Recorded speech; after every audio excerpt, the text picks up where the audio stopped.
Hello guys, আরও একটা ব্লগে তোমাদের সবাইকে ওয়েলকাম। চলে এলাম জামাই ষষ্ঠীর খাবারের আয়োজন নিয়ে। তো দুটো জামাই বসে পড়েছে, দেখতেই পাচ্ছেন। তাদের পাশে শাশুড়ি বসে পড়েছে, টাকা দিল। কি খুশি জামাই টাকা পেয়ে। তো খাইয়েও দিল আমাকে, একটু টেস্ট করালো যে কেমন রান্না করেছে। তো ওটা আমার মা, আর মা বাবাকে খাওয়াতে গেছে, বাট আলটিমেট খেয়ে উঠতে পারলো না। অলরেডি বাবা তো খেতে শুরুও করে দিয়েছে, মানে আমার দিদার জামাই। অ্যাকচুয়ালি অনেক লেটও হয়েছিল খেতে দিতে, রান্না এত কিছু আয়োজন করতে করতে বুঝতেই পারছো তোমরা, তো অনেকটাই লেট হয়ে গেছিলো।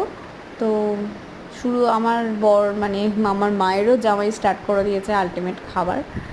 তো ওদের খাবার শেষে দেখো বন্ধুরা, আমরাও খেতে বসে পড়েছি অলরেডি।